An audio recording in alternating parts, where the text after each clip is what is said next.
What's the reason behind my success? Well, I've been lucky, and I worked hard. It's really the two things you need. I mean, there are people who are lucky who never follow it up because they haven't spent the time working at it in nightclubs and concerts and stuff. And there are those who just work and never get lucky, so they never get a chance to show what they know. And you did all that nightclubs and oh yeah, etc. I've been working in clubs and concert halls since I was 18, which is 15 years ago. 16 almost. Mm-hmm. I'm 33 now. 34. Is it hard to live with such a famous name? It's not hard. The expectations people have? No, I've carved out a sort of a niche of my own now. And people, they don't quite know what to expect from me, you know, whether it's my own stuff or a song I might sing that somebody else wrote, but my audience, I think, realizes that my music is in a certain area, you know, covers certain, accept most anything inside of that. Yes, you can do the unexpected things. Yeah, but I think if I started to get really, you know, radically changed, that they would not accept that. No. But I don't feel the need to change. Doing fine. Are you happy? Yeah, quite happy. Yes. You do what you want to do. That's great. Sometimes I don't like to travel too much. I don't like that part of it, but the rest of it is. I don't think you can ask for anything else, really. But don't travel. But you really want to perform. You want to sing. Right. So you must travel. You don't hate concerts. Oh no, I love to sing.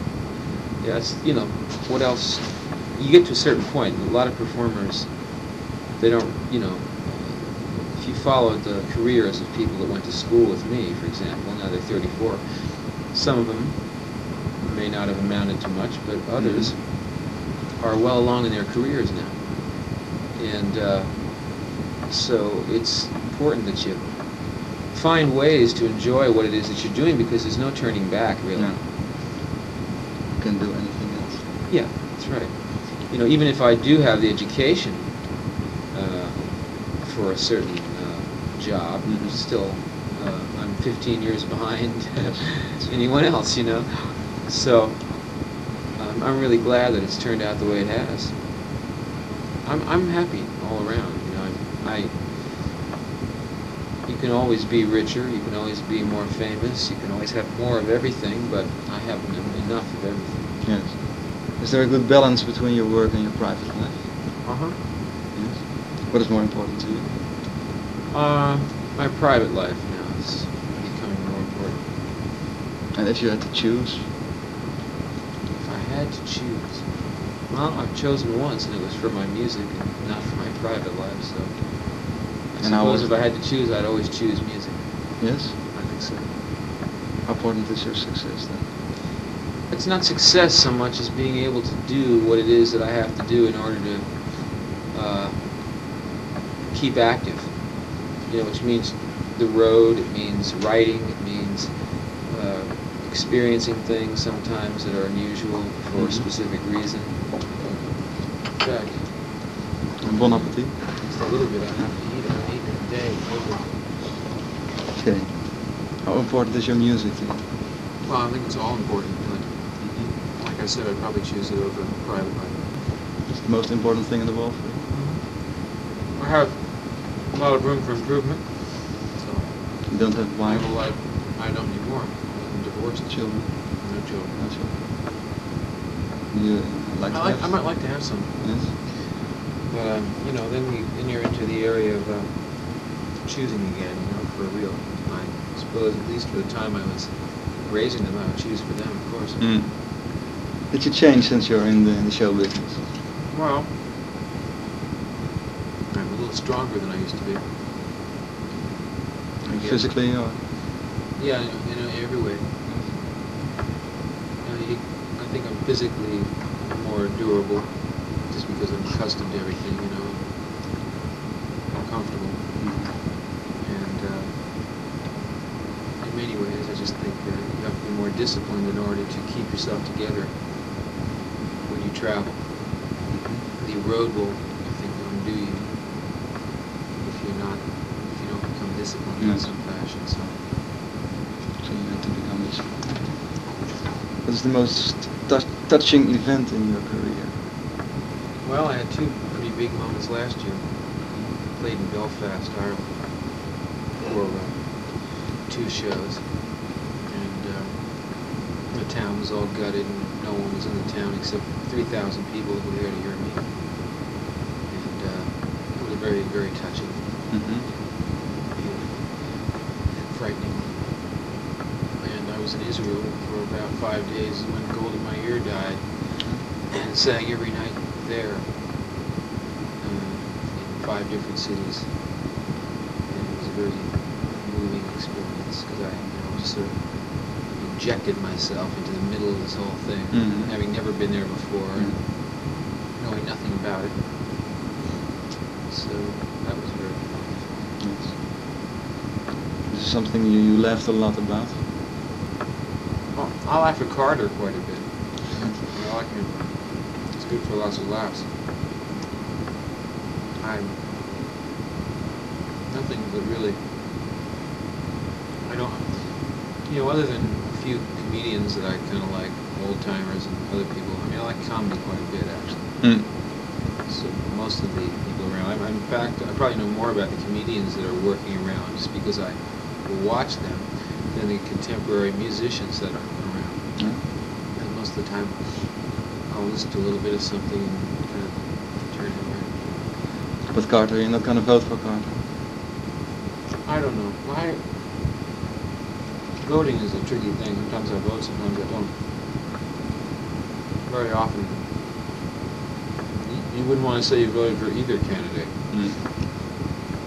There's a tremendous number of people in America who aren't voting just because, and on the one hand you say, well, it's not patriotic and it's not, serving the system, you're not serving your own ends, you're letting the thing just fall into the hands of someone else, but the only candidates you end up being able to vote for are so similar that most people say, fuck it, I don't want to do it. Is there something you're afraid of? I was pretty frightened of flying usually.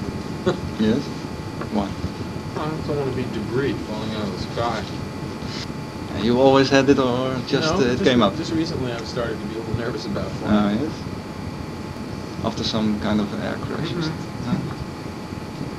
Hopefully before. What is everyone assuming? I don't know. After some It kind seems of air perfectly crash. rational to freak at being 38,000 feet. No, I don't know why. But now you're not afraid anymore? Well, yeah. No, it's not a matter of being afraid. It's just a matter of not wanting to do it anymore. No. It's in relation with the traveling. Yeah, it does weird things to your body and your head to fly long distances, and I've done it for years and years and years and years. And you don't think it's... for a migraine, sort of. Yeah. Something. You flew a lot, last 10 years. I've flown over hours.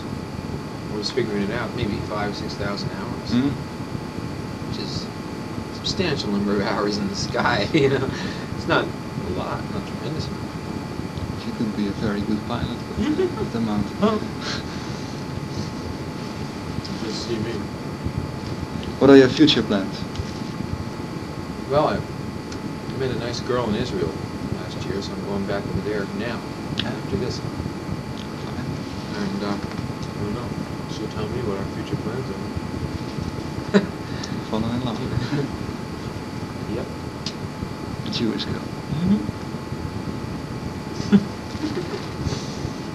My phone bills have been very high. I can imagine. It's okay. And in your career, an album is coming up? Yeah, I have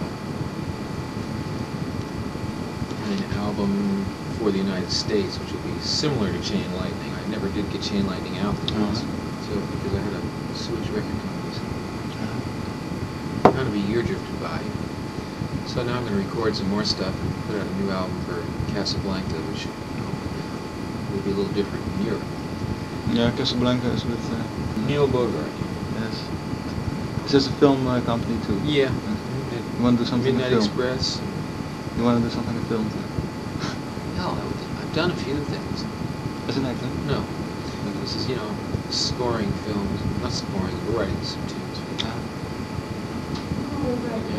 But that I'd like to do, I like that. That's a stay-at-home job that pays well. Excuse me. You're on, almost. So, if you can get ready for it.